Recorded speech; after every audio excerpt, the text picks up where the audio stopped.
다리오 왕은 지방장관 120명을 세워서 각 지방을 다스리게 했습니다. 그들 위에 총리 셋을 세웠는데 그 중에 하나가 다니엘입니다. 왕은 두 총리와 120명 지방장관들 위해 전국을 다스리하고자 했습니다. 왜냐하면 다니엘은 그들보다 모든 면에서 정말 훨씬 뛰어났기 때문입니다. 두 총리는 왕의 총애를 받는 다니엘을 크게 시기했습니다. 그래서 그들은 지방장관들을 선동해서 다니엘을 제거할 음모를 꾸몄습니다. 그들이 다니엘을 제거하기 위해 허물을 찾고 찾았지만 그 어떤 허물도 찾을 수 없었습니다. 먼지 털어 안 나온 사람이 없다라는 그런 말이 있습니다. 이것은 누구에게든지 허물이 있다는 말입니다.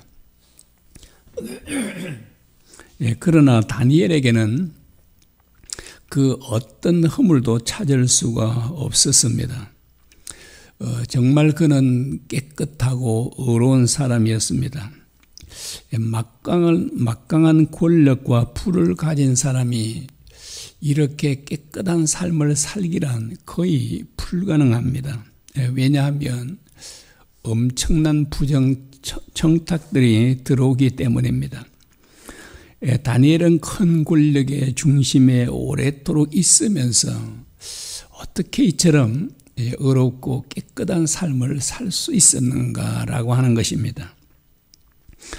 대적들이 다니엘을 제거하기 위해 왕에게 한 금령을 만들자고 했습니다. 30일 동안은 오직 왕만 섬기도록 하자는 것입니다. 그래서 왕 외에 만일 다른 신에게 기도하든지 예배를 드리든지 하면 사자들의 밥이 되게 하자는 것이었습니다. 이 대적들이 그렇게 하면 모든 백성들이 왕을 높이고 왕에게 온전히 복종하게 될 것이다 라고 했습니다. 왕은 그들의 말을 듣고 자기 왕권이 훨씬 강하게 될 것을 생각하고 적각 조서에 왕의 도장을 찍었습니다. 메데바스 법에 의하면 왕의 도장이 찍힌 조서는 그 누구도 고칠 수가 없다는 것입니다. 심지어 왕 자신도 바꿀 수가 없다고 합니다. 그러므로 누구든지 다른 신에게 기도하거나 예배를 드리는 자는 사자들의 밥이 될 수밖에 없었습니다. 그러니 누가 감히 자기 신들에게 기도할 수 있겠습니까? 두 총리는 이 법을 만들면 다니엘이 반드시 걸려들 것을 확신하고 있었습니다. 왜냐하면 다니엘은 하루 3번씩 기도하는 것을 절대로 포기하지 않을 것이기 때문입니다. 다니엘은 기도하면 어떻게 되는지 그 누구보다 그 법을 잘 알고 있었습니다. 그러나 그는 평소와 똑같이 기도했습니다. 10절입니다. 다니엘이 이 조서에 왕의 도장이 찍힌 것을 알고도 자기 집에 돌아가서는 윗방에 올라가 예루살렘으로 향한 창문을 열고 전에 하던 대로 하루 3번씩 무릎을 꿇고 기도하며 그의 하나님께 감사하였더라. 다니엘은 평소와 똑같이 예루살렘을 향한 창문을 열고 하루 3번씩 기도했다라고 합니다. 30일 동안만 기도를 멈추면 안 됩니까? 그리고 꼭 창문을 열어놓고야 합니까? 창문을 닫고 아무도 보지 못하는 가운데 기도하면 안 됩니까? 그러나 참 신앙인이라면 이렇게 하면 안 되는 것입니다. 참 믿음의 사람은 사람들 앞에서 당당하게 나는 오직 하나님만 섬기는 사람입니다 라고 고백해야 합니다. 주님께서 말씀하시기를 사람들 앞에 나를 부인하면 하나님 앞에서 그를 부인할 것이라고 말씀하셨습니다. 그러므로 참 신앙인이라면 사람들 앞에서 자신이 하나님만을 섬기는 그런 사람임을 드러내야 하는 것입니다. 그래서 다니엘은 대적들에게 보란듯이 창문을 활짝 열어놓고 이전과 똑같이 기도했습니다. 그는 죽음을 조금도 두려워하지 않았습니다. 그리고 염려하거나 슬퍼하지도 않았습니다. 자기를 제거하려 하는 총리들을 미워하지도 않았습니다. 하나님을 향해 원망하거나 불평하지도 않았습니다. 그는 오히려 하나님께 감사를 드렸습니다. 그는 어떻게 이런 상황에서 감사할 수 있었습니까? 10절 하반절에 말씀합니다. 그의 하나님께 감사하였더라 라고 합니다. 정말 감동적인 말이 아닙니까? 자, 이런 상황에서 감사할 수 있다면 감사하지 못할 일이 있겠습니까? 그래서 주님께서는 범사에 감사라고 하셨습니다. 사람들은 범사에 감사할 수 없다고 말합니다. 그러나 그렇지 않습니다. 누구든지 범사에 정말 감사할 수 있습니다. 다니엘은 우리와 특별히 다른 사람일까요? 그렇지 않습니다. 그 역시 우리와 성정이 동일한 사람입니다. 그러므로 누구든지 다니엘처럼 하나님을 전적으로 의지하기만 하면 정말 범사에 어떤 상황에서도 감사할 수 있습니다. 원수들이 왕을 찾아가서 다니엘을 고발했습니다. 왕이여, 다니엘이 왕의 조서를 존중하지 않고 하루 3번씩 기도하나이다. 왕은 이 말을 듣고 해가 질 때까지 온 마음을 다해 다니엘을 구원하고자 그 방법을 찾았습니다. 그러나 그 어떤 방법으로도 다니엘을 구원할 수 없었습니다. 그래서 왕은 하는 수 없이 다니엘을 사자 우리에 던져 넣으라고 할 수밖에 없었습니다. 왕은 악한 자들에게 속은 것이 얼마나 정말 후회됐겠습니까? 그리고 그 원수들이 얼마나 미웠겠습니까? 왕은 끌려가는 다니엘에게 이렇게 말합니다. 내가 항상 섬기는 너의 하나님이 너를 구원하시리라. 제가 참 이 말씀을 읽을 때마다 정말 큰 감동을 받았습니다. 요즘보다는 옛날에 더 많이 그랬던 것 같습니다. 정말 이 말씀을 읽을 때 정말 크게 감동이 되고 정말 때로는 눈물이 나기도 하더라고요. 내가 항상 섬기는 너의 하나님이 너를 구원하시리라. 왕은 자신의 무능력함을 절감했을 것입니다. 그래서 그는 다니엘이 섬기는 하나님께서 그를 구원해 주시기를 간절히 소망했을 것입니다. 왕은 다니엘이 사자굴에 던져져도 정말 살아날 수 있기를, 하나님께 구원해 주기를 간절히 바랐습니다. 당시 다리오 왕은 전 세계에서 가장 막강한 권세를 가진 사람이었습니다. 그러나 왕은 다니엘을 구원해 줄 수가 없었습니다. 자, 이와 같이 사람은요, 아무리 큰 권력을 가진 사람이라 할지라도 우리를 완벽하게 보호해 줄 수 없습니다. 그러므로 우리는 사람을 의지해서는 안 되는 것입니다. 제가 목회를 하면서 끊임없이 제 자신에게 가르쳤던 게 있습니다. 그것은 오직 하나님만 의지하자.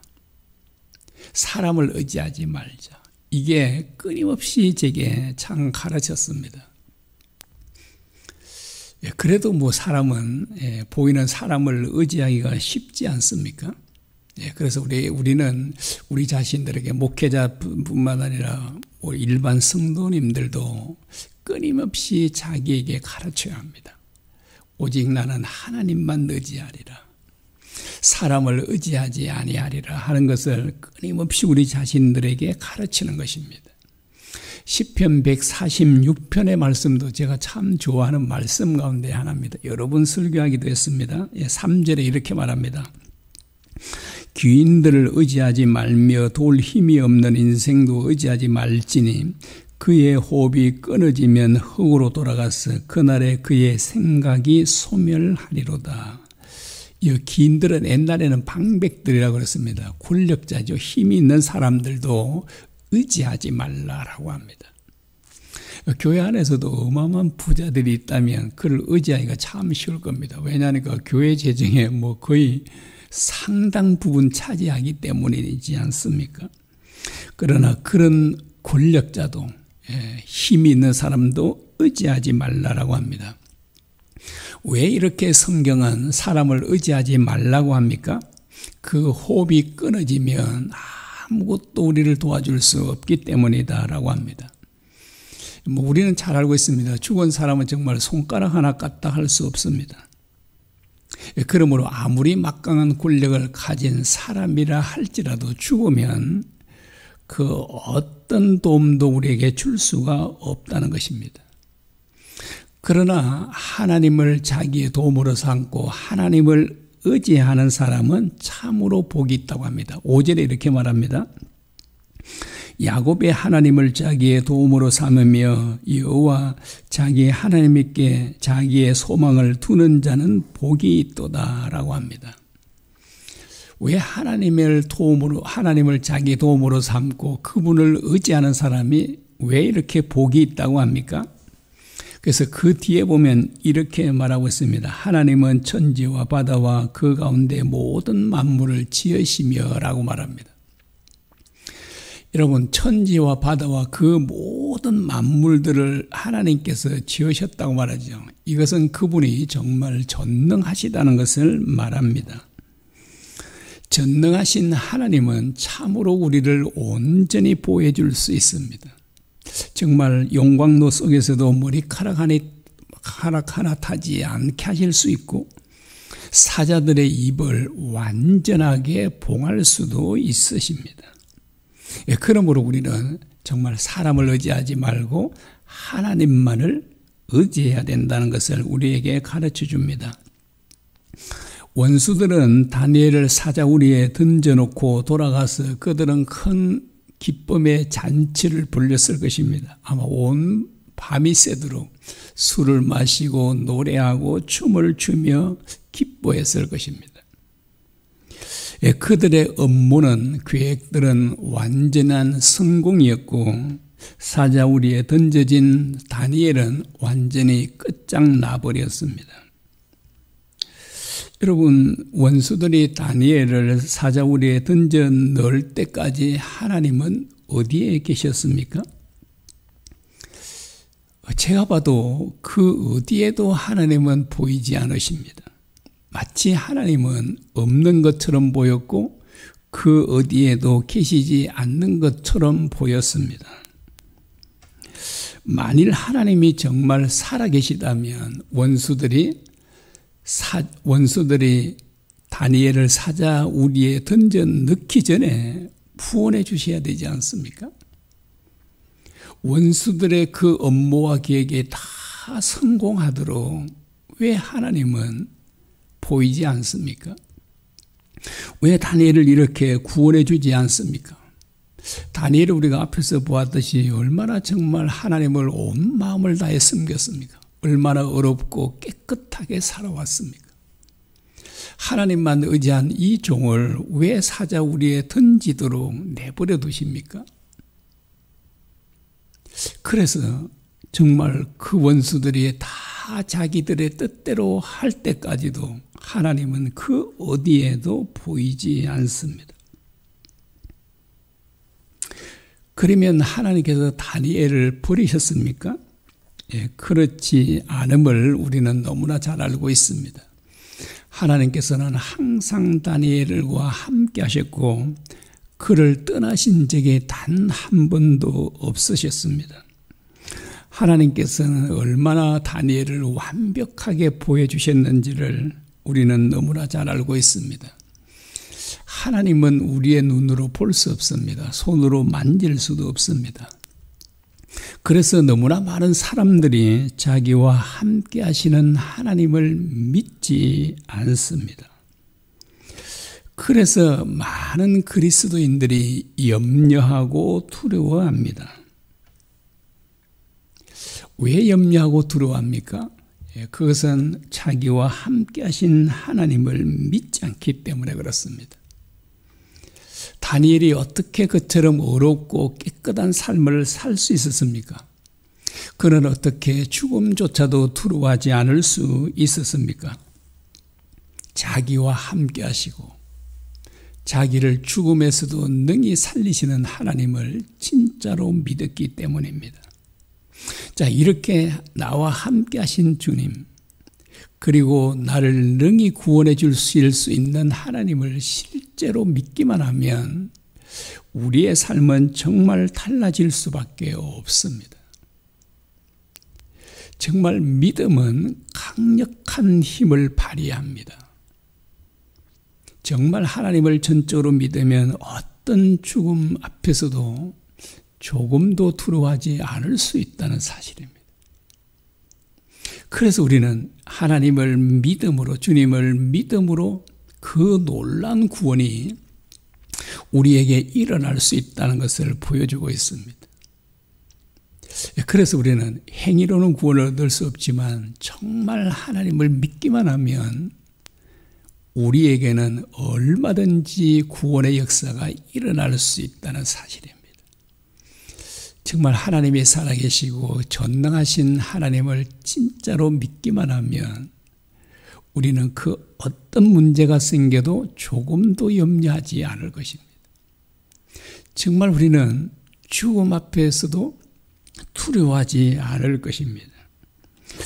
다니엘이 어떻게 그처럼 막강한 권력과 부를 가지고 있으면서도 그처럼 어렵고 깨끗한 삶을 살 수 있었습니까? 그는 어떻게 죽음조차도 두려워하지 않을 수 있었습니까? 그 비결이 무엇일까요? 성경 말하기를 그가 하나님을 믿었기 때문이다 라고 말하고 있습니다. 하나님을 믿으면 정말 어렵고 깨끗한 삶을 살 수 있습니다. 죽음조차도 두려워하지 않을 수 있습니다. 우리가 오늘 아침에 이 말씀을 우리가 기억하면서 함께 기도했으면 합니다.